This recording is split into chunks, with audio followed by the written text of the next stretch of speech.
começa ele, Roberto Dumas, economista CFA, chegando, professor, chegando aqui na nossa programação. Muito bom dia para você, Dumas, sempre muito bem-vindo. Bom dia, Paula, bom dia, Felipe, sempre um prazer estar com vocês e o cenário está maravilhoso. Obrigada, Dumas, muito obrigada. Bom, em primeiro lugar, queria entender um pouquinho da sua visão sobre esses dados do PIB que a gente teve, né? Mas puxando ali um pouco na linha, principalmente sobre o PIB da indústria, que trouxe ali um recuo de 0,1% neste primeiro trimestre. A gente até comentou aqui do dado cheio como um todo, se você quiser fazer sua análise em relação ao dado cheio, mas especificamente para a gente olhar ali um pouquinho mais para esse setor industrial e quais os desafios que você enxerga para a gente destravar principalmente a indústria, né, tão importante aí para o crescimento do país, geração de emprego, enfim. Veja, quando você fala do PIB, todo mundo acaba utilizando todos os indicadores. Então, você fala, olha, foi um PIBão, foi 1,9, cresceu o agronegócio 21,6, mas como você bem colocou, já foi direto no ponto. A hora que você vê o PIB da indústria, ele chegou a cair 0,1%. A indústria extrativista até que foi bem, mas a indústria de transformação, que responde 12,3% da indústria, caiu 0,6% depois de cair 1,5%. E o que é pior, pode ser que a gente diga que é pior ou não sei o que pode acontecer, mas o governo vai dar mais atento à crise, por exemplo, da desindustrialização pelo lado errado. Por que pelo lado errado? Ele vai falar, por exemplo, tá vendo? O problema maior é a taxa de juros. Meu Deus, nós já falamos várias vezes aqui a taxa de juros. Taxa de juros é consequência. Nós já explicamos várias vezes que taxa de juros não é Big Brother. Não é por gritaria que a gente vai fazer. O problema da industrialização do Brasil, veja, é um problema patológico. Não se cura com Bepantol, não se cura com remendo de esparadrapo. Mas o que a gente pode fazer? Vamos cortar a taxa de juros. Taxa de juros não se corta. Não é assim que se faz. É importante deixar claro o seguinte, por que a taxa de juros é alta? Porque existe uma competição por funding entre o governo e o setor privado. O governo gasta demais. Não vamos entrar nessa de que não gasta. Não, gasta sim. Ele precisa de dinheiro. Ele precisa de dinheiro, então ele disputa o dinheiro com o setor privado. E o setor privado só o empresta a essa taxa de juros.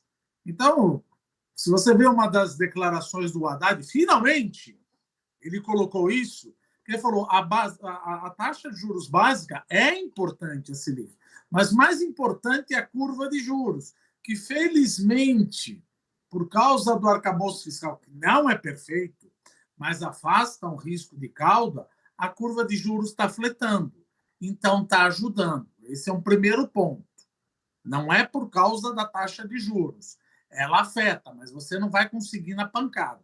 Não é isso. O segundo ponto que não me agrada é usar o BNDES. Gente, já usamos o BNDES. Já cortamos IPI, já cortamos PIS, já cortamos COFINS na época da Dilma. Não vai dar certo. É a mesma coisa. Eu consegui subir o Himalaia com máscara de oxigênio. Vamos tentar subir agora sem máscara de oxigênio. Mas focando no BNDES. Olha o problema do BNDES dar mais dinheiro. Veja, como eu disse, é uma patologia. Você tem que abrir o paciente. Dar mais dinheiro no momento onde você quer reduzir as taxas de juros, fazer uma analogia bem básica, é a mesma coisa que o Banco Central está tentando enxugar a pia e vai alguém e abre a torneira. Ou seja, isso demora mais para a taxa de juros cair. E não vamos ser tão... Isso não é ciência de foguetes, meu Deus. Como é que a indústria se recupera?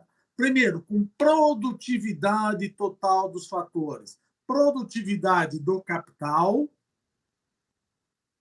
e produtividade do trabalhador. Produtividade do trabalhador vai na educação. Na educação, qual é o programa que eu tenho? Veja, preciso mais dinheiro. Às vezes, veja, eu não sou o expert em educação, mas seria muito melhor colocar mais dinheiro no ensino básico do que no ensino superior. vai às pessoas e fala, você está contra o ensino superior? Não, de jeito nenhum, mas todos os países, Coreia, Japão, China, etc., colocaram primeiro dinheiro no ensino básico ao invés do ensino superior. E aí nós não temos a condição de falar, mas a China conseguiu, a Coreia conseguiu. Sim, mas a China tinha poupança e não brigava com o setor público por causa da poupança e a taxa de juros era menor. E a China tinha uma distorção de fator, que não estou querendo dizer que a gente tem que fazer isso, é simplesmente um fato que a gente tem que colocar. Por exemplo, a produtividade, até anotei aqui, a produtividade do trabalhador da indústria de 1995 até 2022 cresceu 11,83%. O que é a produtividade? Você consegue fazer mais com menos. E o salário mínimo, em termos reais, acima da inflação, subiu de 95 a 2022, 90%.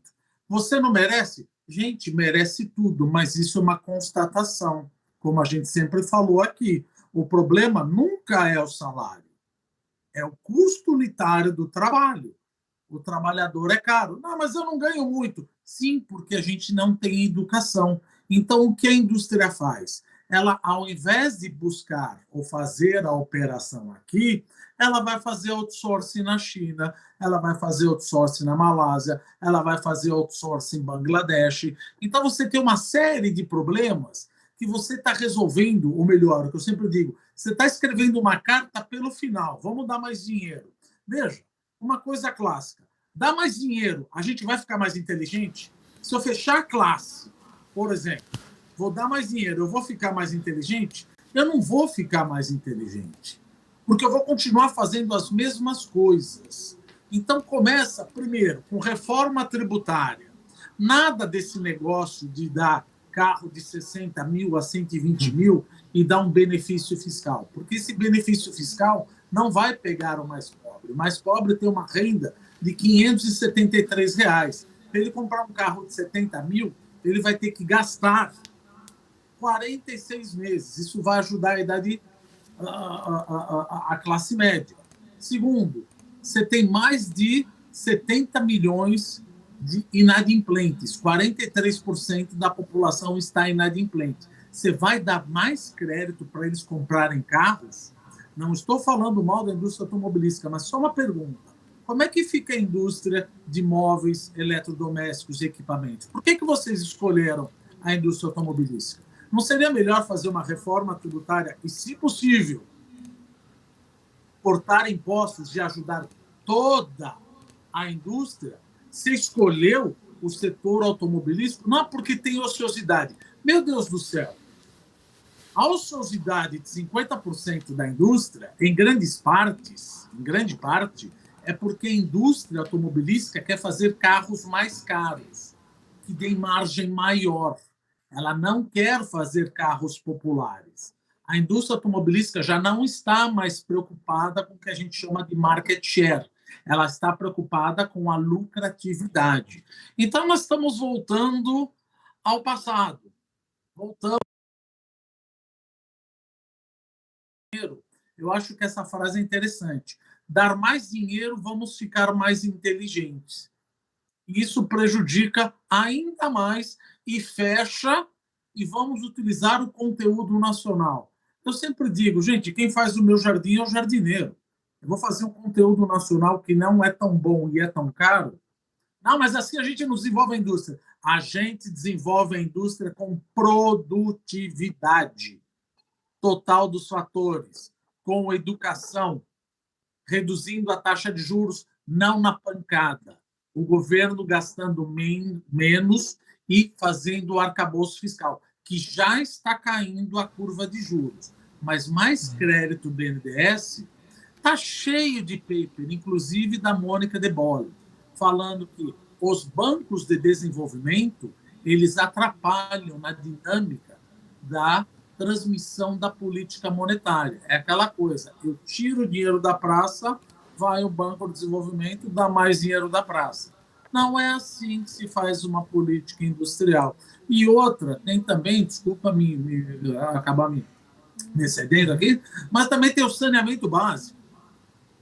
Veja, para você ter produtividade, você precisa ter educação. Para ter educação, você precisa ter investimento em educação e também condições sanitárias. 50% da população brasileira não tem acesso ao saneamento básico. Na região norte, 90% não tem acesso ao saneamento básico. Ou seja, a população brasileira, 50%, está prejudicada neurobiologicamente para aumentar a educação, para ter mais produtividade. E aí vai e fala, eu quero competir com o coreano. Sério mesmo? Você acha que com crédito BNDES eu vou conseguir competir com o coreano? E eu vou prejudicar quem grita menos e ajudar quem grita mais. Então, vamos investir no lobby. Vamos lá, gente, vamos investir no lobby. É assim que se faz. Dumas. E outra, não é questão de um teste. Já fizemos isso e não deu certo, gente.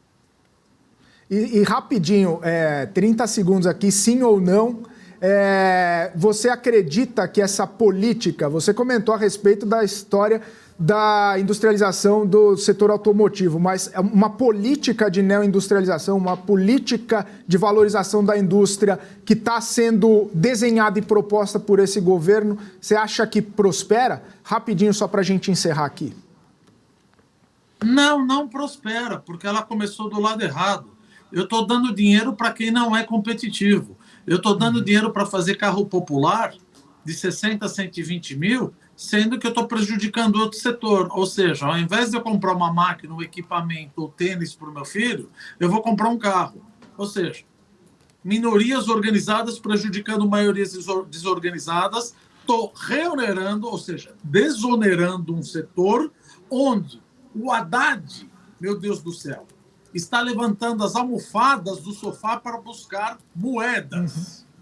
E a gente está desonerando um setor. Vai completamente contra o arcabouço fiscal. Dá para vocês se entenderem do governo como é que a gente faz um negócio desse? Vou desonerar.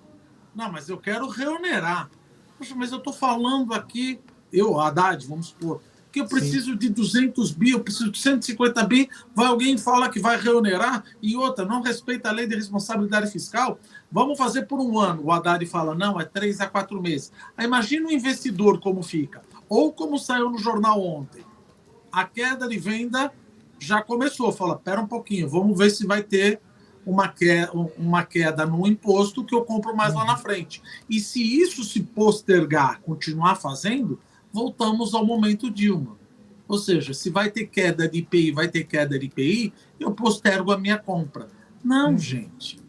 Qualquer livro de economia, como eu falo, capítulo 1, capítulo 2, como é que você desenvolve um país? Como é que você aumenta a capacidade produtiva? Equação de solo, produtividade total dos fatores. Não é dando crédito para setores que gritam mais alto. Maravilha, Dumas, quero agradecer muito sua participação aqui com a gente, é sempre um prazer e sempre uma aula. Um forte abraço e até a próxima. Até a próxima, Felipe, Paulo, um prazer estar com vocês. Prazer é todo nosso. Isso aí, Roberto Dumas, grande professor, sempre trazendo suas visões aqui pra gente na BMC News.